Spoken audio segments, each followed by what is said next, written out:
আসসালামু আলাইকুম সুপ্রিয় ইবতেদায়ী শিক্ষক মণ্ডলী, আশা করি আপনারা ভালো আছেন। আজকে আপনাদের একটা আপডেট তথ্য দেব, যেটা হচ্ছে ইবতেদায়ী আপডেট তথ্য। ইবতেদায়ী মাদ্রাসা জাতীয়করণে শিক্ষকদের আলটিমেটাম। যদিও গত কিছুদিন আগেও আমরা দেখছিলাম আন্দোলন করেছিল এবং শিক্ষা মন্ত্রণালয় থেকে তাদের আন্দোলনকে প্রশ্রয় দিয়েছিল এবং বলেছিল যে খুব শীঘ্রই এমপিওভুক্ত হবে ইবতেদায়ী মাদ্রাসাগুলো জাতীয়করণ করার সম্ভাবনা রয়েছে। তবে যেহেতু অনেকদিন হয়ে যাচ্ছে এখনো কোনো তথ্য পাওয়া যাচ্ছে না, তাই ইবতেদায়ী মাদ্রাসার শিক্ষকরা আবার আন্দোলনে যাচ্ছে এবং আশা করা যাচ্ছে এটি খুব শীঘ্রই কার্যকর হবে। প্রাথমিক বিদ্যালয়ের মতো মাদ্রাসা শিক্ষা বোর্ডের নিবন্ধনভুক্ত সব স্বতন্ত্র ইবতেদায়ী মাদ্রাসা জাতীয়করণের দাবিতে আলটিমেটাম দিয়েছে শিক্ষকরা। তারা বলেন, আগামী 31 মের মধ্যে জাতীয়করণের ঘোষণা না এলে কঠোর কর্মসূচি দিতে বাধ্য হবেন তারা।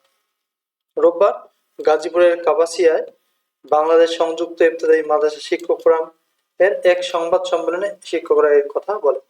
তারা বলেন, দেশের 1519টি স্বতন্ত্র ইবতেদায়ী মাদ্রাসার একজন শিক্ষক অনুদান পান মাত্র 3,300 টাকা এবং স্বতন্ত্র ইবতেদায়ী প্রধান পান 3,500 টাকা, আর বাকি স্বতন্ত্র ইবতেদায়ী মাদ্রাসার শিক্ষকরা কিছুই পান না।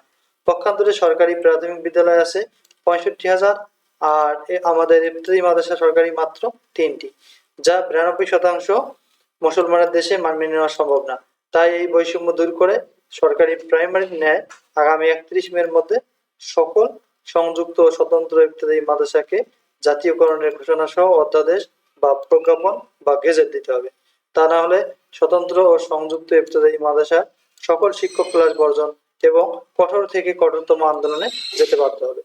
ফোরামের কেন্দ্রীয় কমিটির সাধারণ সম্পাদক শাহিন শিকদার বলেন, আমরা ইবতেদায়ী শিক্ষক হয়েও 3য় শ্রেণীর একজন কর্মচারীর সমান বেতন ভাতা ও সমমানের গ্রেড পাই, যা একজন শিক্ষক হিসেবে খুবই লজ্জাকর।